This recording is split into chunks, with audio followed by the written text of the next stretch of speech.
बादल में ढूंढे घोंसले, पगला गए हैं हौसले, गिर जाए या उड़े, अब टूटे या जुड़े, परवाह नहीं, परवाह नहीं, परवाह नहीं, परवाह नहीं।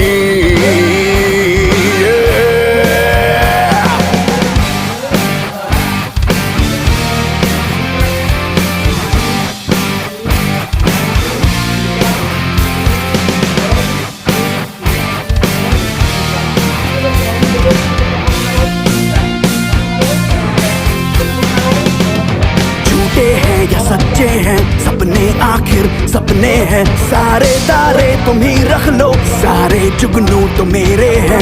झूठे हैं या सच्चे हैं सपने, आखिर सपने हैं, सारे। 2 sin स्क्वायर थीटा, इतनी बात सबकी समझ में नहीं बताओ।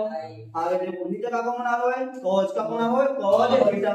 यहाँ का बचेगा 2 cos स्क्वायर थीटा -1। अब जब अगर मैं बाद में मैथ पढ़ा रहा हूं तो मैं डायरेक्ट काटूं, क्यों?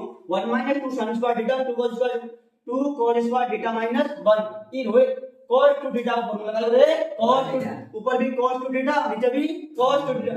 cos 2 थीटा से cos 2 थीटा कट दो, sin थीटा पर cos थीटा आ जाता हो tan थीटा, आ जाता हो tan थीटा। परंतु हमारे 10वीं की क्लास में 10वीं स्टैंडर्ड का मतलब ये सवाल है ही नहीं, मतलब ये सूत्र है ही नहीं है।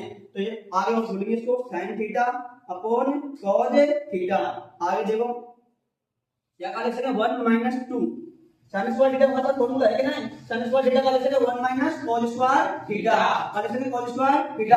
क्यों cos स्क्वायर थीटा? क्यों? देखो नीचे का लगाओगे cos, का लगाओगे cos, अगर ऊपर cos बनाओ नीचे cos बनाओ आप तो कर सकता है। तो देखो नीचे निकाल गए cos स्क्वायर थीटा -1, तो यहाँ पे लगाओ sin theta upon cos theta. इतनी बात सबकी समझ में आई नहीं बताओ। आगे देखो अगर मैं 1 माइनस के 2 माइनस प्लस आ जाएगा प्लस के 2 cos स्क्वायर थीटा। इतनी बात सबकी समझ में आई नहीं बताओ। ये क्या है cos स्क्वायर थीटा -1, इतनी बात सबकी समझ में आई नहीं आई। आगे देखो sin theta upon cos theta.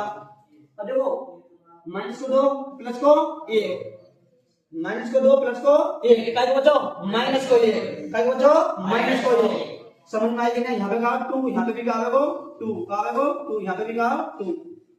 देखो बच्चों माइनस को 1, तो 2 cos स्क्वायर थीटा या माइनस की 1 में ऐसे लिख रहा हूँ, कोई दिक्कत नहीं है ना? cos square theta -1।